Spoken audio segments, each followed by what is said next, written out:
एक साधु राजा के महल के द्वार पर भिक्षा मांगने आया। उसने भिक्षा पात्र राजा के सामने लहराते हुए कहा, भिक्षाम देही, मुझे भिक्षा दीजिए। राजा ने कहा, जो मेरे द्वार पर आता है वह खाली हाथ नहीं जाता, क्या चाहिए बोल, जो मांगेगा वह मिलेगा। साधु ने कहा, महाराज, भिक्षा देने से पहले मेरी एक शर्त कान खोलकर सुन लीजिए। यह जो मेरे पास भिक्षा पात्र हैं, इसमें आपको जो देना है वह दीजिए, लेकिन भिक्षा पात्र को पूरी तरह भरना होगा, अधूरा या खाली मत रखिए। चाहे मिट्टी कंकड़ डालिए, मैं राजी हूँ, लेकिन अधूरा पात्र लेकर मैं वापस नहीं जाऊंगा। आज तक कोई मेरी यह शर्त पूरी नहीं कर सका है। अगर आपको यह शर्त मंजूर हो तो ही आप भिक्षा दीजिएगा। एक भिक्षु साधु के मुंह से यह शर्त सुनकर राजा का अहंकार चोटिल हुआ। उसने ऊंची आवाज में कहा, तू भिक्षुक होने के साथ साथ मूर्ख भी है क्या? तुझे क्या लगता है मुझ में एक भिक्षुक को भिक्षा देने की भी औकात नहीं है? उसने अपने मंत्रियों को हुक्म दिया, जाओ, इस भिक्षुक का भिक्षा पात्र कीमती हीरे मोती और जवाहरात से भर दो। भिक्षु खड़ा खड़ा मंद मंद हंसता रहा। हमेशा ऐसा ही होता आया है। भिक्षु हमेशा राजाओं पर हंसते ही रहे हैं, लेकिन बहुत ही कम राजा यह रहस्य को जान पाए हैं कि भिक्षु क्यों हंसता है। मंत्रियों ने भिखारी के भिक्षा पात्र में हीरे मोती और जवाहरात डाले, लेकिन वह तुरंत गायब हो गए। भिक्षा पात्र बिल्कुल खाली था। मंत्री अचंभित हो उठे।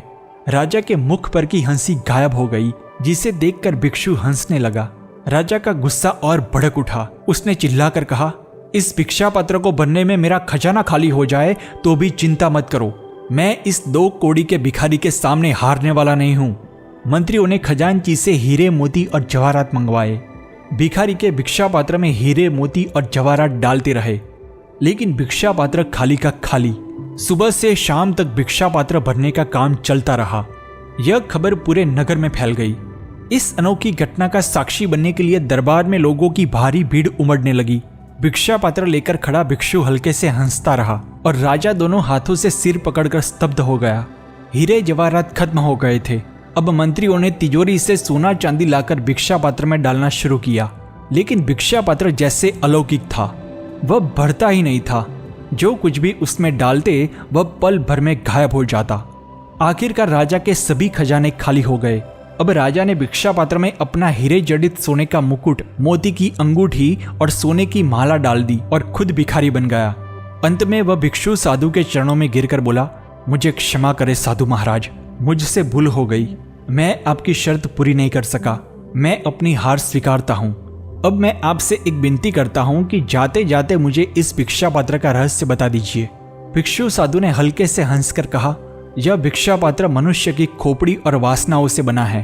भले सारी भौतिक संपत्ति इसमें समा जाए, फिर भी यह संतुष्ट नहीं होगा, यह असंतुष्ट ही रहेगा। मित्रों, ये कहानी किसी एक महल के द्वार पर खत्म हो जाती हो ऐसी नहीं है। यह कहानी हर इंसान के जीवन में रोज रोज घटने वाली घटना है।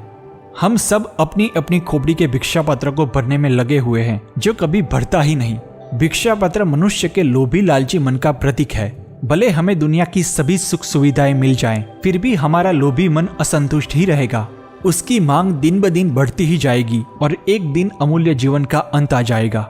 जो व्यक्ति इच्छा, महत्वाकांक्षा और वासना की निरर्थकता को जानता है, वही राजा की तरह जीता है और वही राजा की तरह मरता है।